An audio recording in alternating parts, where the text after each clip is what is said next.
Now, just one thing I'd like to say, and this is all I'm going to say about it, but there's a lot more we could say. These things are not you. And the reality is, all of you believe they are you. And in fact, from all of you at this stage, you all believe the physical body is you. And you identify with it. You identify with the face you have. You identify with the, your experience, your personality. What you call your personality often is just this anyway. So you don't even know what that is yet, most of you. But you identify with your physical body so intensely that it makes it very, very difficult for you to even realise that you've got a spirit one from an emotional perspective. But you measure many spirits identify so emotionally with their spirit body that it makes it very, very difficult for them to understand that, no, there's this other creature, which they actually are a half of, that the spirit body is just needing to be connected to while it's growing to the point where the union place is possible. It needs the bodies, and remember the bodies are connected through cords. So we've got a silver cord connecting the physical body with the spirit body. We've got you could call it a gold cord if you like, connecting the spirit body with the soul.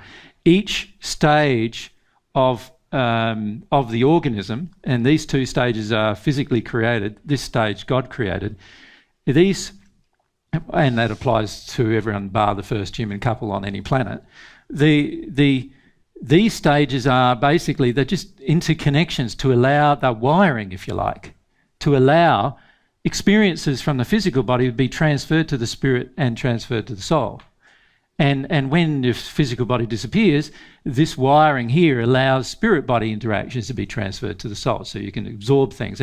And the soul, in fact, controls these bodies. So these bodies are completely under the control of the soul. And in fact, if a person conceived and no soul ever got connected to that particular conception, that conception would die. You'd end up with death of the body, of those two bodies as a result, because it actually needs the soul to survive. The law, God's law, one of God's laws dictates the fact that the survival of the human form physically is dependent upon its connection with the soul. Make sense? There's a lot more that can be said, right? Yeah. Scratch the surface of that. I think we've just sort of like touched it maybe, or maybe just brushed it just a touch. Yeah. Now, what I would like to do is encourage you to think about the questions that you have and write them down and send them in to us. Because then what we can do is answer those questions in more detail and give you more of a concept of what's going on. If you look at the outline, you'll already see there's many things that I haven't covered just in that first section. I'm meant to be in my created condition like 15 minutes ago, and so in that first section, the first half of the page, I've already not said a lot of things that need to be said there, let alone before we move on to my created condition. But we need to move on because we need to understand some basic things about how we've been created with regard to the created condition. Right, so if you look at the created condition section, you'll see that at the time of incarnation, the soul is in a certain condition. The condition is that it is unaware of itself at the moment of incarnation, shortly after it begins the development of awareness, but at the moment of incarnation, it is unaware of itself. It also has not sinned. Just before it incarnates, it has not sinned. Right? And it doesn't even have a desire to sin. It also doesn't have a desire to not sin. It doesn't have any desires at all that it recognises because it's unaware. It's only once it incarnates that it begins the process of developing awareness, and therefore can begin either developing the desire to sin or the desire to avoid sin. Now, for the majority of us, as we've seen in the creation of our pain, We've got our parents' sin now, that the soul is the poor child's now accepting whatever sins now of the bodies and the souls of the people around it, because it has no ability to determine what is a sin and what is not at this stage. This is the damage we do to our children, because we're unaware of sin. We're unaware. We haven't let it go. We haven't processed this. Because we've chosen to create that and not process that, not let it go, our child then has no choice but to accept some of it, right? And this is a terribly unloving thing we do to our child. But all of us have done it who have had children without awareness. And in our lack of awareness of what's been created, our child now starts absorbing the sins that we've created. And that's why in the Paget messages it refers to the sins of the father, multi-generational sins being passed from one generation to the next.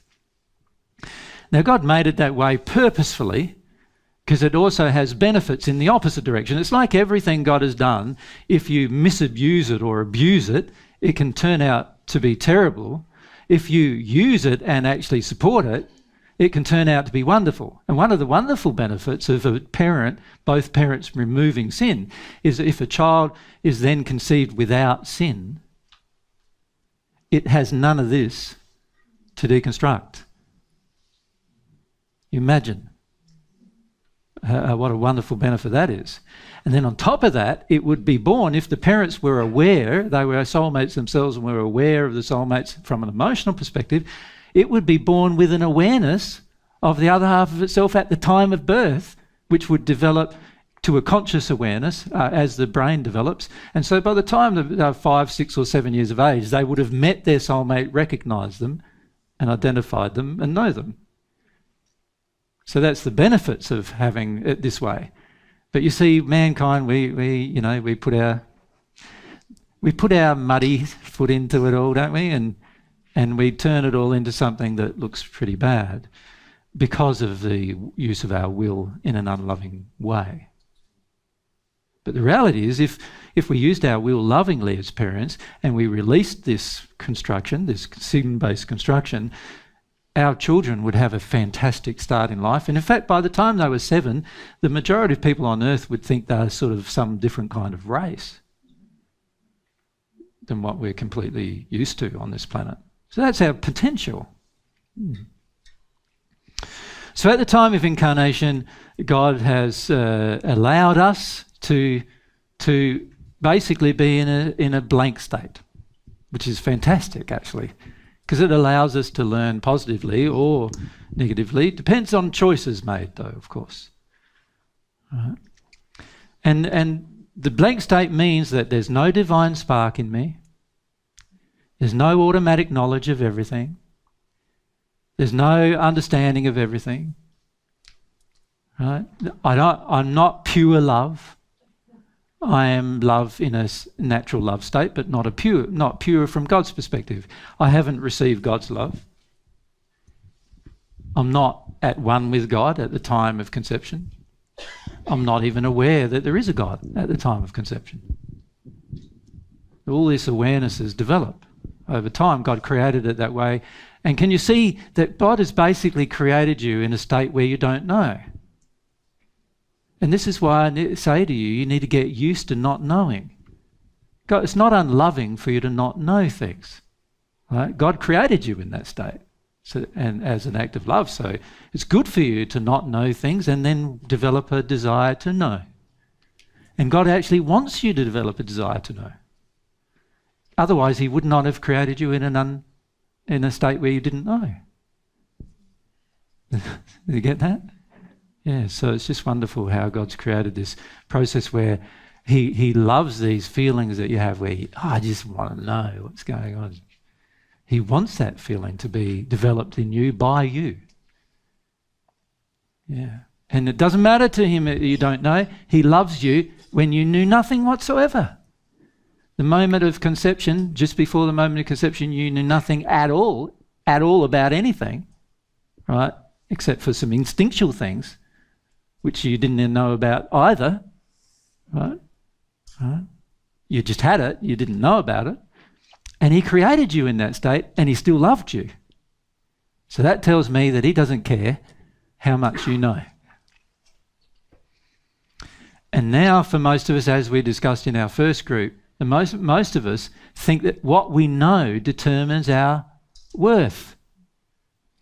From God's perspective, you're the pinnacle of God's creation before you knew anything. So how is worth determined by what you know? It's only by pain, isn't it, that relationship has been established.